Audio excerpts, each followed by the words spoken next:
దేవుని యొక్క వాక్యంలో నుంచి సమూయేలు రెండో గ్రంథం 9వ అధ్యాయం 8వ వచనాన్ని చదువుకుందాం.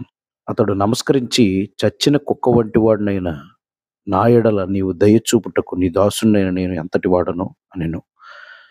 ప్రియులారా, ఇక్కడ యోనాతాను అనేటువంటి ఒక యువరాజు ఉన్నాడు. ఒక రకంగా చెప్పాలంటే సౌలు అనే రాజుకి ఉన్న కుమారుడు పేరు యోనాతాను.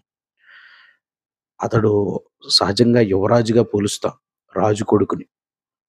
అయితే అతడికి అధికారం మీద వ్యామోహం లేదు గానీ, స్నేహం పైన, దావీదు పైన తనకి ప్రేమ ఆప్యాయతలు ఉన్నాయి.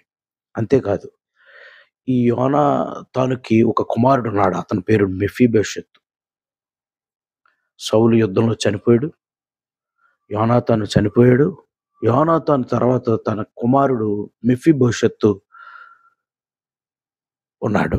ఆ మెఫీబోషెత్ పలుకుతున్న మాట ఏమిటంటే, ఒకనాడు రాజు దావీదు మెఫీబోషెత్‌ని పిలిపిస్తాడు. ఎందుకు పిలిపిస్తాడంటే, యోనాతానును బట్టి సౌలు కుటుంబంలో శేషించిన వారు ఎవరైనా ఉన్నారా? ఆళ్ళ పట్ల నేను ఉపకారం చేయాలనుకుంటున్నాను అన్నాడు దావీదు.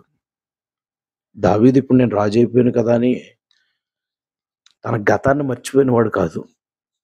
నాకంటే పరిపాలన చేసిన ముందు రాజు సౌలు గారు ఉన్నాడు. ఆయన కుమారుడైన యోనాతానును బట్టి ఆ కుటుంబంలో ఎవరైనా శేషించిన వారు ఉన్నారా? వారికి నా అధికారాన్ని, నా బలాన్ని బట్టి వారికి ఏదైనా ఉపకారం చేద్దాం అని తలంచాడు దావీదు. అలాంటి సమయంలో యోనాతాను కుమారుడైన మెఫీబోషెత్ తెర మీదకొచ్చాడు. అలా వచ్చిన తర్వాత మెఫీబోషెత్ రాజైన దావీదుని చూడగానే అంటున్న మాట ఏంటంటే, అయ్యా, చచ్చిన కుక్క వంటి వాడినైనా నా పట్ల నువ్వు ఇంత కనికరం చూపిస్తున్నావు. ఇంతకీ దావీదు చేసిన పని ఏంటంటే, నీ తాత ఆస్తులన్నీ ఎక్కడెక్కడ ఆగిపోయినాయో, నీ నాన్న అయినటువంటి యోనాతాన్ని బట్టి నేను ఇవన్నీ కూడా నేను నీకు తిరిగిస్తాను, నీకు ఇప్పిస్తాను. నువ్వు ఎప్పుడు నా బల్ల మీద భోంచేస్తావు అని చెప్పేసి అన్నాడు. రాజుగారితో కూర్చోవాలంటే చాలా స్థితి స్థాయి ఉండాలి. వాస్తవానికి మెఫీబోషెత్ కుంటివాడు, అంగవైకల్యం కలిగిన వాడు, వైకల్య స్థితి కలిగిన వాడు. రాజబల్ల మీద కూర్చొని భోజనం చేయటానికి అర్హుడు కానే కాదు. కానీ దావీదు ఎంత మంచి హృదయం కలిగిన వాడంటే, మెఫీబోషెత్‌లో ఉన్న అంగవైకల్యాన్ని చూడలేదు. అతడు పుట్టుకతో కుంటివాడుగా పుట్టాడు. ఆ అంగవైకల్యాన్ని చూడలేదు.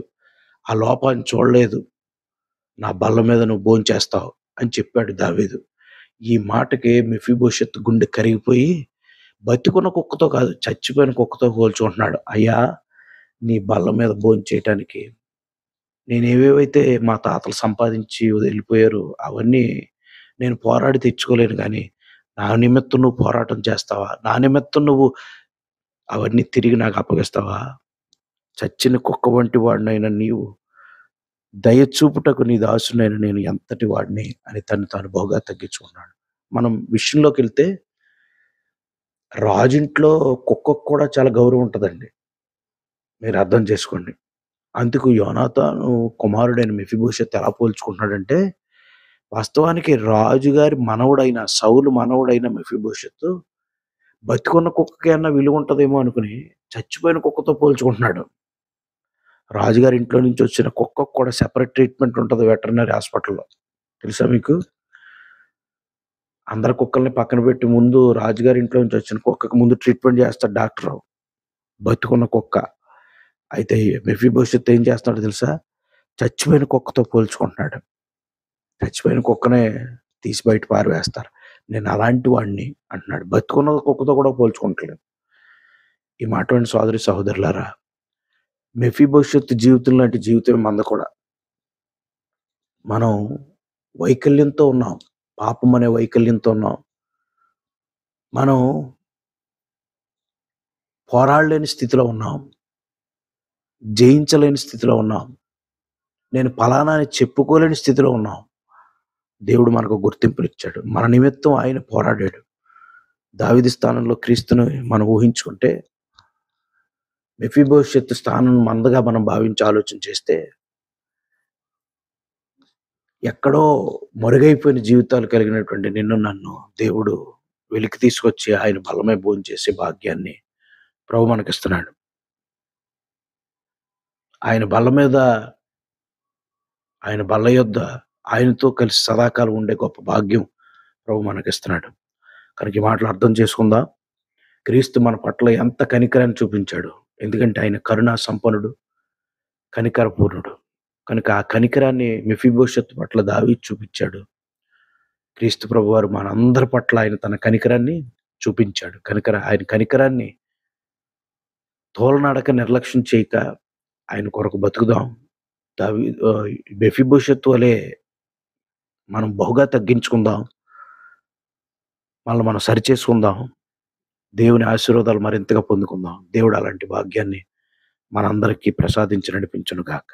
ఆమేన్. ప్రార్థన చేసుకుందాం. ప్రేమగల తండ్రి, మెఫీబోషెత్ లాంటి మనస్సు, తగ్గింపు కలిగిన మాట విధానం మాకు దయచేయండి.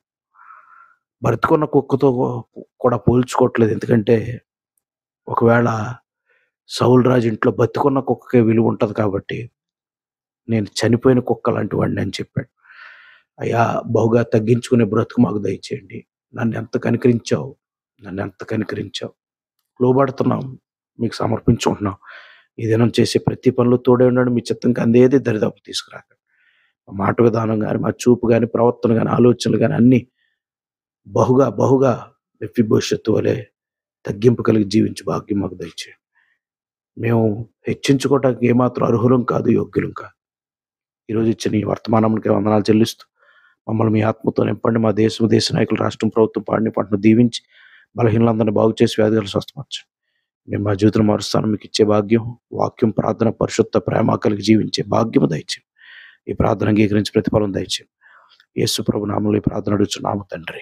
ఆమేన్. ఆమేన్. ఆమేన్. ఇప్పుడు మన తండ్రి అయిన దేవుని కృపయు, కుమారుడైన క్రీస్తు ప్రభు వారి ప్రేమ, పరిశుద్ధాత్మ దేవుని సహవాసం సన్నిధి చేరిన మనకు, మన కుటుంబాలకు ఆ గొప్ప దేవుని కొరకు సదా తోడై నడిపించును గాక. ఆమేన్. ఆమేన్. అందరికి వందనాలండి. తిరిగి మళ్ళీ కలుద్దాం. అంతవరకు గొప్ప దేవుని కృప మనకు సదా తోడై నడిపించును గాక. ఆమేన్.